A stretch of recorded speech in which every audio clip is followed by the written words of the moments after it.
ಅವ್ರ ಹೆಂಡ್ತಿನ ಯಾರೂ ನೋಡೇ ಇಲ್ಲ. ನೂರಕ್ಕೊಬ್ಬರು ಇಬ್ಬರು ನೋಡಿರ್ಬೋದು. ಇವಾಗ ಇಡೀ ಪ್ರಪಂಚ ಅವ್ರ ಹೆಂಡ್ತಿ ಯಾರು ಅಂತ ಗೊತ್ತಿದೆ. ಒಳ್ಳೆ ರಾಜ್ಯಭಾರ ಮಾಡಿದ್ರು, ಕೊನೆಯಲ್ಲಿ ಮಖಕ್ಕೆ ಮಸಿ ಬಿಡ್ಕೊಂಡ್ಬಿಟ್ರು. ಕೊನೆಯಲ್ಲಿ ರಾಜಕೀಯ ಏನು ಪ್ರಯೋಜನ. ಯಾರು ಬಂದು ಕಳ್ರೆ, ಇವ್ರು ಬಂದು ಅಷ್ಟೇ, ಅವ್ರ ಮೇಲೆ ಇವ್ರ ಮೇಲೆ ಅವ್ರು ಅಂತಾರೆ. ದೇವರಾಜ ಅರಸು ಕಾಲದ ಹಿಂದಕ್ಕೆ ರಾಜಕೀಯ ಇತ್ತು, ಆವಾಗ ರಾಜಕೀಯಗಳು. ಇವಾಗೇನು ದುಡ್ಡು ಮಾಡೋಕ್ಕೆ ರಾಜಕೀಯ. ಸರ್, ದಸರಾ ಹಬ್ಬ ಆದಮೇಲೆ ಸಿದ್ದರಾಮಯ್ಯ ರಾಜೀನಾಮೆ ಕೊಡ್ತಾರೆ ಅಂತ ವಿರೋಧ ಪಕ್ಷದವ್ರು ಹೇಳ್ತಾ ಇದ್ರು. ನಿಮ್ಗೇನು ಅನ್ಸುತ್ತೆ, ಕೊಡಬೇಕು ರಾಜೀನಾಮೆ ಅಂತ ಅನ್ಸುತ್ತಾ? ರಾಜೀನಾಮೆ ಕೊಡೋದಕ್ಕನ್ನು ಮೊದಲು ಯಾವ ಥರ ರಾಜಕೀಯ ಅವರು ಇದು ಮಾಡ್ತಾಯಿದ್ರು, ಆಡಳಿತ ಅದೇ ಆಡಳಿತ ಮಾಡ್ಕೊಂಡು ಬರಬೇಕಾಗಿತ್ತು. 2013ರಲ್ಲಿ ಮೂಡಾಕೆ ಸಗರಣ ಆಗೈತೆ ಅಂತ ಹೇಳಿದ್ರಲ್ಲ, ಆವಾಗ ಅವ್ರ ಹೆಂಡ್ತಿನ ತರಬಾರ್ದಾಗಿತ್ತು.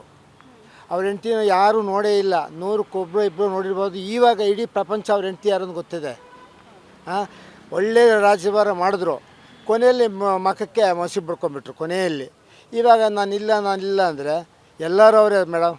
ರಾಜಕೀಯ ವ್ಯಕ್ತಿ ಇಡೀ ಕರ್ನಾಟಕದಲ್ಲಿ ಎಷ್ಟು ರಾಜಕೀಯ ವ್ಯಕ್ತಿಲಿದ್ದಾರೋ ಅವರೆಲ್ಲ ಅವ್ರಿಗೇನು ಬೇಕೋ, ಒಂದು ಕಾರು, ಒಂದು ಬಂಗ್ಲೆ, ಓಡಾಡೋಕ್ಕೆ ಒಂದು ಇದು, ಮನೆಗೊಂದು ಹಾಳು, ಒಂದು ಸ್ವಂತ ಕಾರು, 2 ವೀಲು, ಇಷ್ಟಿಷ್ಟು ಕೊಟ್ಬಿಟ್ಟು ಎಲ್ಲ ಲೂಟಿ ವಸೂಲು ಮಾಡಲಿ. ಇಡೀ ಕರ್ನಾಟಕ ಸುಭಿಕ್ಷೆ ಆಗಿಬಿಟ್ಟು ಇದಾಗುತ್ತೆ. 5 ವರ್ಷ ಮಳೆ ಬೆಳೆ ಇಲ್ದಿದ್ದರೂ ಸ್ವತಂತ್ರವಾಗಿ ಜೀವನ ಮಾಡ್ತಾರೆ ಇಡೀ ಕರ್ನಾಟಕ ಜನ. ಅಷ್ಟು ಸಂಪಾದನೆ ಮಾಡೋರು ರಾಜಕೀಯ ವ್ಯಕ್ತಿಗಳೆಲ್ಲ. KC ರೆಡ್ಡಿ ಇದ್ದರು, ಚೆಂಗಲ್ರಾಯ ರೆಡ್ಡಿ ಅಂತಿದ್ದು, ಗೌರಿಬಿದೂರು ಕಡೆಯವರು. ಅವರೆಲ್ಲ ಚೀಫ್ ಮಿನಿಸ್ಟರ್ ಆದಾಗ ಅವ್ರಿಗೆ ದುಡ್ಡು ಕೊಡ್ತಾ ಇರಲಿಲ್ಲ. ನಮ್ಮದು ಬೀಚ್ಗಾನಹಳ್ಳಿ ಗೂಳಿ ಬಜ್ಜಣ್ಣ ಅವ್ರ ಕಾಲದಲ್ಲಿ ಏನು ಮಾಡಿದ್ರೆ 2 ರೂಪಾಯಿ 1 ರೂಪಾಯಿ ಕೊಟ್ಟು ಓಟ್ ಹಾಕ್ತಾಯಿದ್ರು. ಇವಾಗ ಅದೇ ಮಂಡಲ ಆಫೀಸ್ಗೆ 1 ಲಕ್ಷ ಕೊಡ್ತಾರೆ. ಏನು ಕೊಡಬೇಕು 1 ಲಕ್ಷ? ಹಿಂಗೆ ಇಂಥ ರಾಜಕೀಯ ಏನು ಪ್ರಯೋಜನ. ಯಾರು ಬಂದು ಕಳ್ರೆ, ಇವ್ರು ಬಂದು ಅಷ್ಟೇ, ಅವ್ರ ಮೇಲೆ ಇವ್ರ ಮೇಲೆ ಅವ್ರು ಅಂತಾರೆ. ಏನಂದರೆ ಇವ್ರು ಸ್ವಲ್ಪ ಭಯ ಬಿದ್ದು ಏನೋ 4 ತಿಂದು 2 ಅನ್ನ ಜನ ಕೊಡ್ತಾರೆ, ಪೂರ್ತಿ ಇವರೇ ನುಗ್ತಾರೆ. ಇವರು ಅಂತ ಹೇಳ್ಕಲ್ಲ. ಈ ಥರ ಇದೆ. ಮೊದಲಿಗೆ ಹೆಂಗಿತ್ತು ರಾಜಭಾರ, ಇವಾಗ ಹೆಂಗಿದೆ? ಅದೇ ದೀಪ, ಅದೇ ಸೂರ್ಯ, ಅದೇ ಬೆಳಕು, ಅದೇ ದಿನಗಳು ಅದೇ ಇದ್ದಾವೆ. ಜನ ಮಾತ್ರ ರಾಜಕೀಯ ವ್ಯಕ್ತಿ ಸಾಹುಕಾರ ಆಗ್ತಾವ್ರೆ. ರೈತರು ಯಾರೂ ಸಾಹುಕಾರ ಆಗ್ತಾಯಿಲ್ಲ. ಬೆಳೆ ಬರುತ್ತೆ, ಅಲ್ಲಿ ನುಕ್ಸಾನ್ ಆಗುತ್ತೆ. ಅದರಲ್ಲಿ 1 ಲಕ್ಷ 5 ಲಕ್ಷ ಕೊಟ್ಟು ಅದ್ರ 1 ಲಕ್ಷ 2 ಲಕ್ಷ ಅವರೇ ತಿನ್ನಕ್ತಾರೆ. 2 ಲಕ್ಷ ರೈತಂಗೆ ಕೊಡೋದು. ಯಾಕೆ ಅವ್ರು ತಿನ್ನಬೇಕು? ಇಂಥವೆಲ್ಲ ಮಾಡ್ತಾರೆ ಎಲ್ಲರೂ. ನಮ್ಮದು 20 ಕುಂಟೆ ಜಮೀನು ರಿಜಿಸ್ಟ್ರ್ ಮಾಡ್ಕೊಳಕ್ಕೆ 33 ಸಾವಿರ ಖರ್ಚು ಬಂದಿತ್ತು ನನಗೆ. 20 ಕುಂಟೆಗೆ ಎಷ್ಟು ನಮ್ಮ ಹಳ್ಳಿನಲ್ಲಿ ಇದ್ದು ಹಂಗೆ ಮಾಡಿದ್ರೆ ಫ್ಯಾಕ್ಟ್ರಿಗಳಲ್ಲಿ ಹೆಂಗೆ ಮಾಡ್ತಾರೆ? ಹಂಗೆ ಏನು ಮಾಡೋಕೆ ಎಲ್ಲರೂ ಕಳ್ಳರು ಸೇರಿ ಸಂತಗಳ ಭಾಗ ಇಟ್ಕೊಂಡವ್ರು ಅಷ್ಟೇ. ಯಾರು ಒಳ್ಳೆಯವರಲ್ಲ. ಆವಾಗಿತ್ತು ದೇವರಾಜ ಅರಸು ಕಾಲದ ಹಿಂದಕ್ಕೆ ರಾಜಕೀಯ ಇತ್ತು, ಆವಾಗ ರಾಜಕೀಯಗಳು. ಇವಾಗೇನು ದುಡ್ಡು ಮಾಡೋಕ್ಕೆ ರಾಜಕೀಯ, ನಮ್ಮ ಆಸ್ತಿ ಸೇಫ್ಟಿ ಮಾಡ್ಕೊಳಕ್ಕೆ ರಾಜಕೀಯ. ಅಷ್ಟು ಬಿಟ್ಟರೆ ನಮ್ಮ ಮೊಮ್ಮಕ್ಕಳು ನಾವ್ರೇನೋ ಮಾಡಿರಲಿ ಅವ್ರಿಗೆ ಕಾನೂನು ಇಲ್ಲ. ನಾವೇನು ಅಕಸ್ಮಾತ್ ಒಂದು ತೋಟದಲ್ಲಿ ಏನೋ ಒಂದು ಬಾಳೆಹಣ್ಣು ಅಂಗಡೀಲಿ ಒಂದು ಬಾಳೆಹಣ್ಣು ಕಿತ್ತು ಅವನು ಹೊರಕಾಗ್ತದೆ, ನಾವು ಬಿಡೋದೇ ಇಲ್ಲ 15-20 ದಿನ ಬಾಳೆಹಣ್ಣಿಗೆ. ಇವರು ಕೋಟಿ ಕಳ್ತನ ಮಾಡೋರಿಗೆ ಮಾರನೇ ದಿನ ಆಚೆ ಇರ್ತಾರೆ. ಇಂಥ ಸರ್ಕಾರ ಏನು ಸರ್ಕಾರದಲ್ಲಿ ಏನು ಮಾಡಿದ್ರು ಗೆಲ್ತೀವಿ ಅನ್ನೋದು ರಾಜಕೀಯ ವ್ಯಕ್ತಿಗಳು ಗೊತ್ತಿದೆ. ಏನು ಮಾಡಿದ್ರು ಗೆಲ್ತೀವಿ ನಾವು ಅನ್ನೋ ಇದು ಒಳ್ಳೆಯ ಹೆಸರು ದರ್ಶನ್ಗೆ. ಇವಾಗ ದರ್ಶನ್ ಅವರು ಚಿತ್ರದುರ್ಗದಿಂದ ಮೆಸೇಜ್ ಮಾಡ್ತಾಯಿದ್ದೆ. ಮೇಡಮ್ ಮೆಸೇಜ್ ಮಾಡಿದಾಗ ಅದು ಡಿಲೀಟ್ ಮಾಡ್ಬೋದಾಗಿತ್ತು. ಇಲ್ಲ ಅವ್ರು ಕರೆಸಿ ಹಿಂಗೆಲ್ಲ ಪೊಲೀಸವ್ರು ಗೆಲ್ಸಿ ಹಂಗೆಲ್ಲ ಮಾಡಬೇಡಪ್ಪ, ನಿನಗೇನು ನನಗೇನು ಯಾವಿದು ಅದು ಬುದ್ಧಿ ಕಳಿಸ್ಬೋದಾಗಿತ್ತು. ಅವರಿಂದ ಆಯಮ್ಮ ಅವರು ಮೂವ್ ಮಾಡ್ತಾಯಿದ್ದಕ್ಕಲ್ಲ ಮೆಸೇಜ್ ಕಳಿಸ್ತಾಯಿದ್ದು. ಮೆಸೇಜ್ ಕಳಿಸ್ಬೇಕಾಯ್ತು. ಮೆಸೇಜ್ ಕಳಿಸ್ದಾಗ ಅದನ್ನು ಬ್ಲಾಕ್ ಮಾಡಿ ನಿಮ್ಮ ನಂಬರು.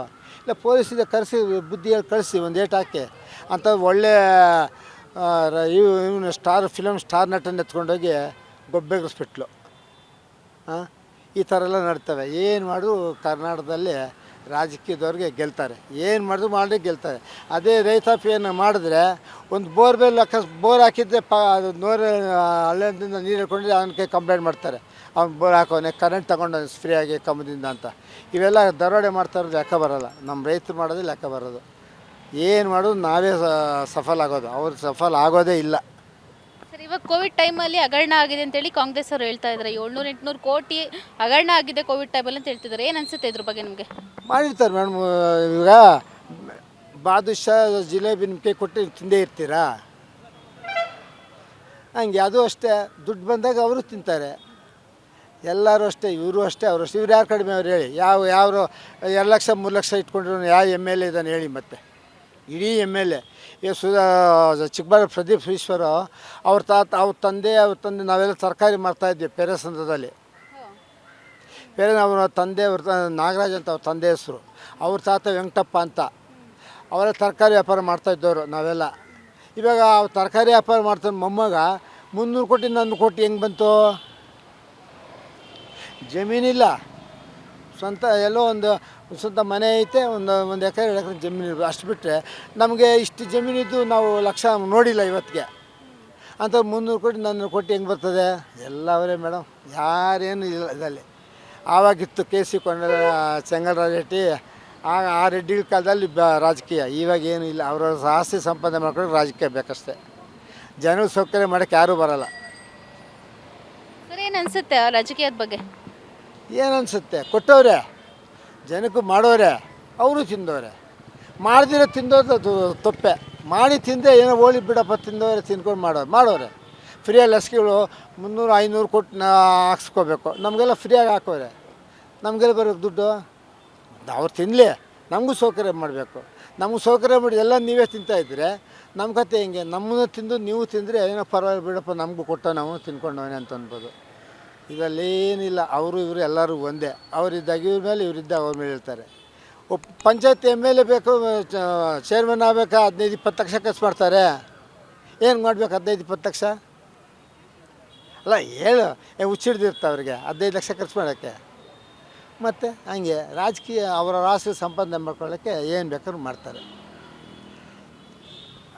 ರಾಜಕೀಯ ವ್ಯವಸ್ಥೆ ಅಷ್ಟು ಹೇಳಿದ. ಇಡೀ ಕರ್ನಾಟಕ MLAಗಳನ್ನ ಇವ್ರನ್ನ ಎಲ್ಲ ಧರಣಿ ಮಾಡಿದ್ರೆ ಇಡೀ ಕರ್ನಾಟಕ ಅರ್ಧ ಕ್ಷಾಮನೆ ತೀರೋಗ್ಬಿಡುತ್ತೆ. ಅವ್ರಿಗೆ ಎಷ್ಟು ಬೇಕೋ ಅಷ್ಟು ಕೊಡಲಿ. ಅವ್ರಿಗೆ ಕೊಟ್ಟು ನಮಗೆ ಕೊಡಬೇಡಿ ಅಂತಿಲ್ವ? ಅವ್ರಿಗೂ ಇಡ್ಲಿ. 1-2 ಬಂಗ್ಲೆ ಕೊಡಿ, 2 ಕಾರ್ ಕೊಡಿ, 2 ವೀಲ್ ಕೊಡಿ, ಅವ್ರ ಮನೆಗೆ ಏನೇನು ಬೇಕೆಲ್ಲ ಕೊಟ್ಟು ಇನ್ನು ಮಿಕ್ಕಿದ್ದಾಗ ಕೊಡಲಿ. Beat plus Karnataka.